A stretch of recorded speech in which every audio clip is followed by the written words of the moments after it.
kéo cục này có được không ạ?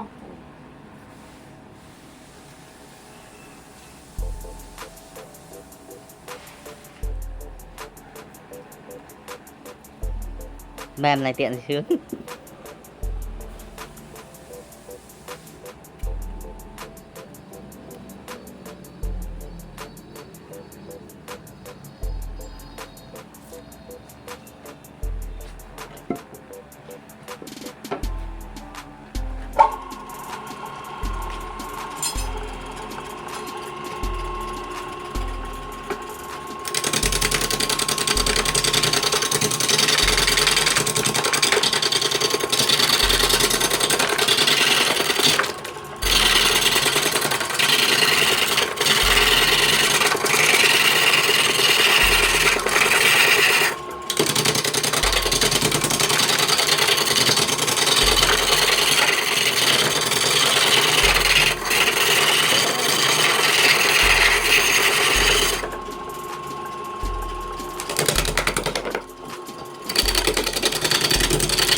Phá nhanh như chị.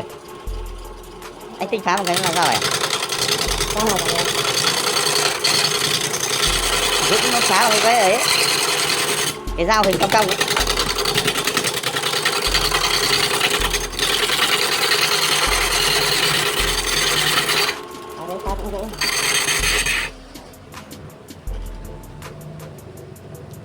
Được á.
Thêm gì nữa?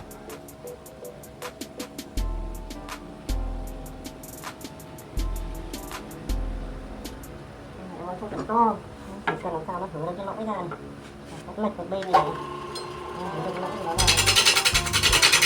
thì nó đẹp hơn đúng không?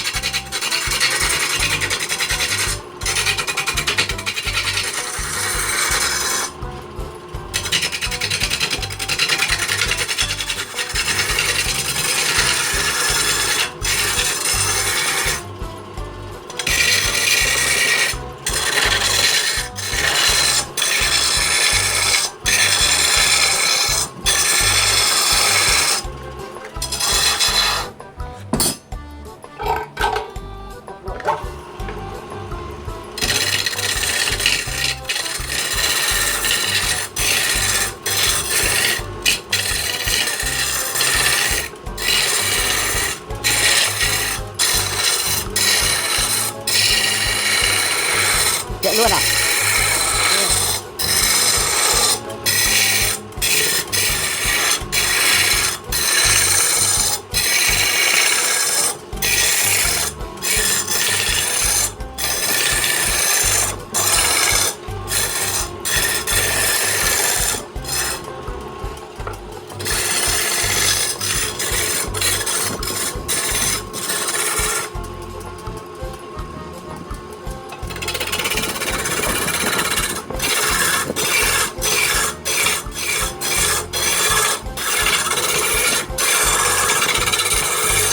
ở đâu à?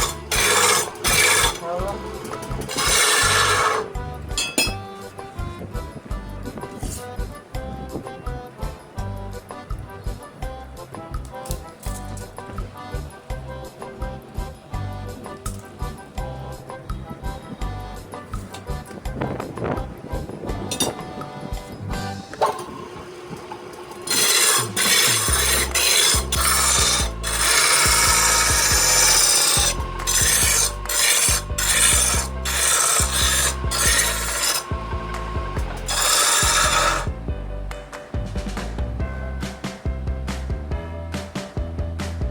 Coi mấy bạn này.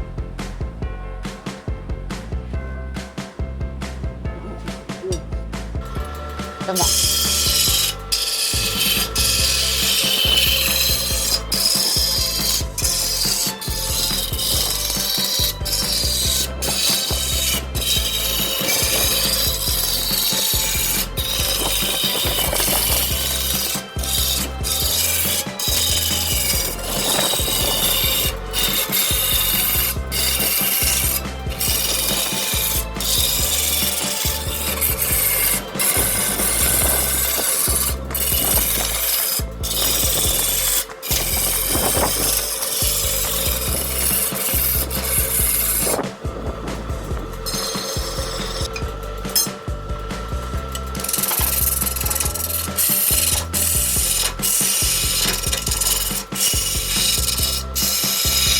Nó ngắn lại à? Ngắn lại vào cái kia.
Có ai ngoài?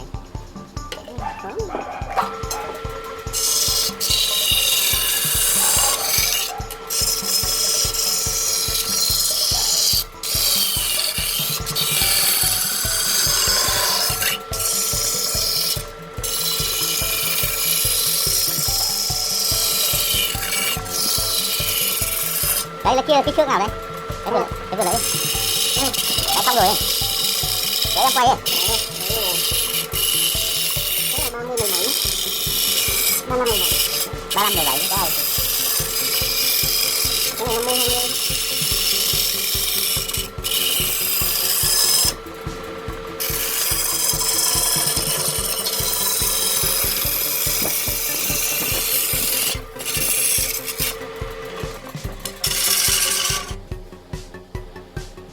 Nó có lõi ra nhìn nó đẹp nhỉ? Đúng. Thế mà bình này nhìn gầy không đẹp đấy. Hả? Quá gầy.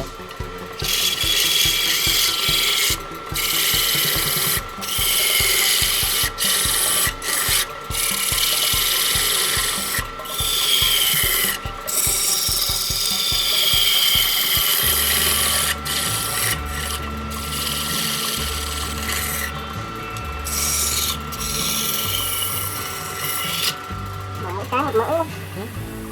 Đây là cái một mẫu. Một mẫu thì bán là được.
Này già mắt kém rất là được.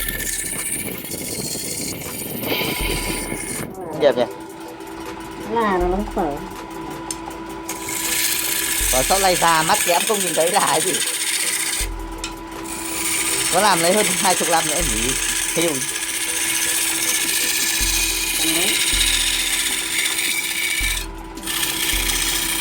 Đấy, thế thì biết được làm gì. hả? Làm cái chết. Con nó lớn nó làm đi làm được tiền rồi mình nghỉ. Cái này thì cứ làm tháng qua 5-60 người ta đi làm âm đây đây.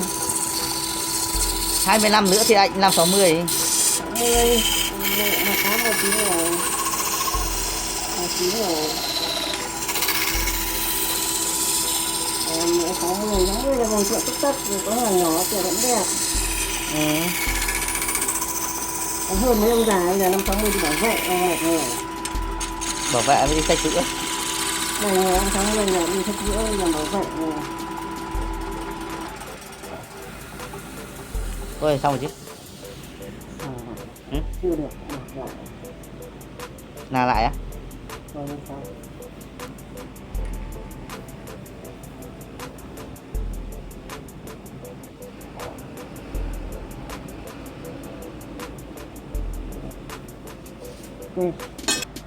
Quay bằng tay đi. Quay thế thôi. Rồi tháo đi.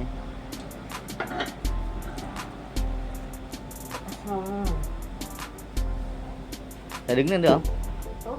Thẳng nhiên mà đứng rồi. Đẹp phết nhỉ.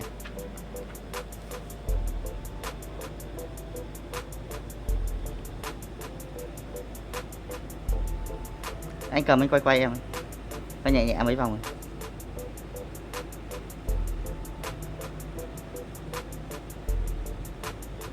Rồi.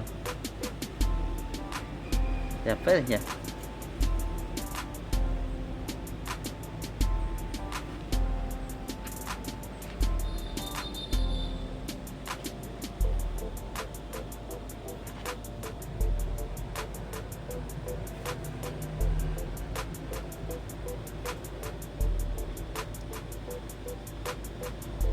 Công nhận cạnh này đẹp thật. Nó phải có lõi ra nó mới đẹp nhỉ. Cái này nó lỗi này.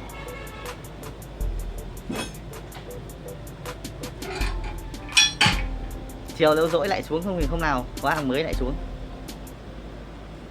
Chiều tôi tối mai thì có